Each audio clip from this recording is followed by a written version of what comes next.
case study. Susan is a first-year special education teacher in a very rural area. Very, very rural. Very little resources.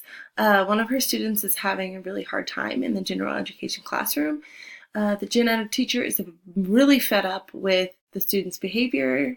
Students is exhibiting abusive behavior, and she wants him removed from the classroom.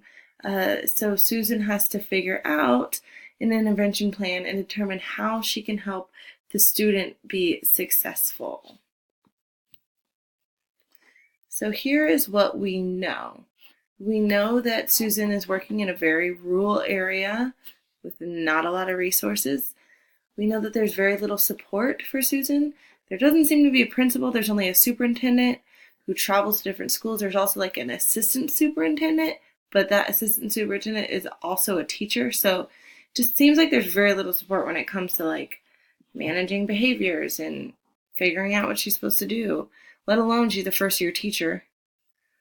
The general ed teacher is very fed up. Mrs. Taylor, she doesn't want to problem solve. It really seems like she's more like, just get him out of her room. I don't want to deal with it. She wants Carl out. She does not want him in her classroom.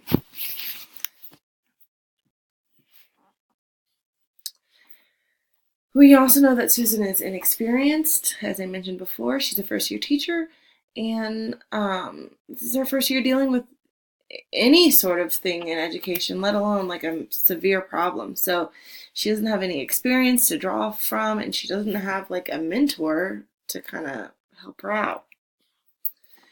The student, Carl, is having a lot of trouble at home. His parents have gone through a divorce, a messy divorce. It seems like they don't get along at all. The mom has to work a lot now in order to, feed the kids and pay for bills. And Carl's behaviors are getting worse. They've escalated. He used to just be abusive towards himself, but now he's being abusive towards his teacher, throwing things at her. Just not a good situation. So here's what we need to know. I want to know if there's a principal, first off, who can support with all the behavior problems. Like I said, it seems like there's a superintendent, an assistant superintendent that is a teacher, but there's no principal. Nowhere in the case study was there a mention of a principal, so I'm curious to know, do they have a principal? I would like to know about services. Are there any local services like PACES that could help? The PACES is a program that you can get enrolled to. It has, therapy, and a caseworker comes and works with students and meets with them at school, and just kind of, it's just like a mentorship and a social worker that really helps with behaviors. I've had students who are in the program, and I think it's wonderful. A new general ed room. Is there any way that, if it comes to it, that Carl could be placed in a different classroom with a teacher who's more open to being empathetic towards Carl and helping him? Because the teacher right now seems like she's not really into it. So if, worse came to worse, is there another option for somewhere he can go? And what are Carl's relationships like with other teachers in the building? Is there any adult that he's really close with that, he could kind of use as a mentor and that he could use to go to when he kind of needs a break? It's like maybe the PE teacher or just any adult that, he could look up to and form a relationship with. So based off of all of those things that I have just mentioned, here is the problem. Susan has big shoes to fill. She feels a lot of pressure to do things the way Mrs. Lewis did them. From that new teacher, made that comment about, well, Miss Lewis did it this way. So she's feeling a lot of pressure. Carl is not successful in classroom. He is not able to be successful. He is disrupting class. He's, harming himself. He's harming his teacher.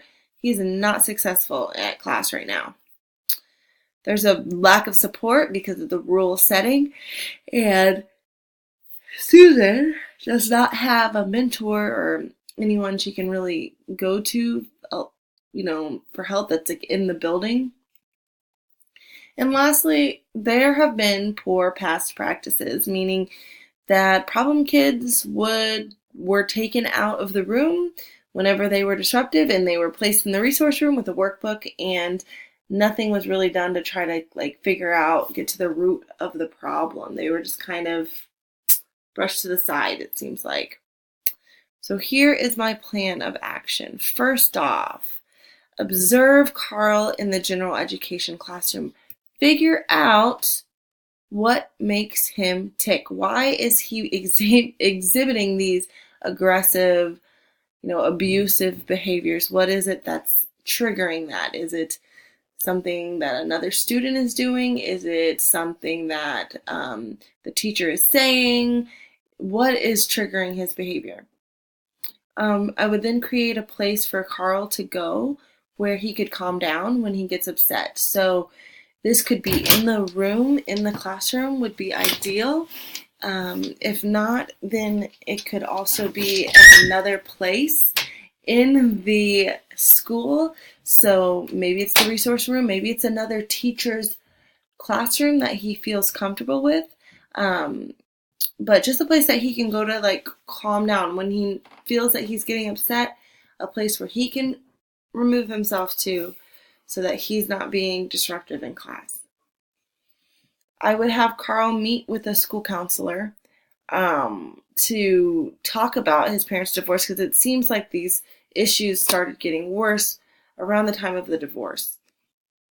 And I would also meet with Mrs. Taylor on a weekly basis after implementing the behavior plan to see how it's going, to come up with new solutions. If something's not working, what can we do to fix it? Just keeping in really good contact with the general ed teacher.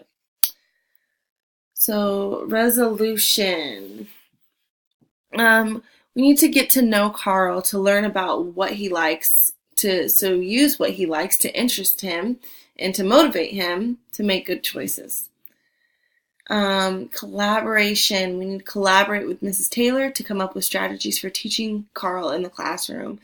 Really pull out all of everything that we know about teaching, about, instruction, about behavior management, and work together to have a really good, solid plan. Meet with the rest of the class. Just have a conversation with the class when Carl is not present, and talk about what should we do when he starts to throw things, or how do we act so that we make sure that the students in the classroom are not feeding into it and making things worse. They also need to probably have a plan for evacuating the classroom, just in case he starts throwing things, or it's just not a safe place for the class to be at, and have a plan to get the class out so that you can deal with Carl in the setting. And a resource room / calm down spot. I think it's really important that Carl has something like that he can go to when he's not able to be safe in the classroom, so he can calm down. So some of the things that I was thinking was, the new teacher has no support, and it's a bummer for the new teacher. And it seems like the students with behavior problems were really brushed off in the past, just put into the resource room with a workbook. I was feeling frustrated for the special education teacher because of her lack of support, because of the gen ed teacher. And I was feeling frustrated with the general education teacher, Ms. Taylor, because she didn't really seem to want to fix behavior. She just wanted to get rid of the problem. And I was valuing collaboration, working together to come up with a solution, and getting to know the whole child, because the whole child, how to teach them. And student safety, because number one, our job is to keep students safe, and we need to make sure that, student behavior is not interrupting, student safety and learning. Some issues that were unresolved are, there's still a lack of support. She doesn't have a mentor. She's a first-year teacher. She has no support. Ms. Taylor, is she going to work with Carl? Is she going to be empathetic? Is she going to help him overcome his behavior problems? Or is she just going to be fed up and sick of him and just wanting him out of the classroom? Will the new behavior plan work for Carl? Will there need to be more action steps put in place to make sure that he's safe and to make sure that his classmates are safe. And his home life is, all of these things can be done at school, but we can't control what happens at home. And it's still very unstable, and the divorce, and, mom's doing the best she can, but, there's only so much she can do. So, in this case study, I promoted academic success for every student by creating a behavior plan that removes Carl from the class when he becomes disruptive. When he's disruptive, it affects the other students, so making sure that we stop that disruptive behavior is going to help everyone. Monitoring Carl to assess what his triggers are, and providing him with counseling services. That's going to really help Carl, but it's also going to help all the students because there's going to be less outbreaks in the classroom. To promote the well-being of every student, we're going to make sure that Carl's removed from the classroom when he becomes extremely disruptive. Students don't need to be seeing that. They don't need to be around that. It's not a safe environment. Like I said before, the counseling services are really going to help with his well-being, Carl's well-being, and providing the general education teacher with tools needed to manage the classroom.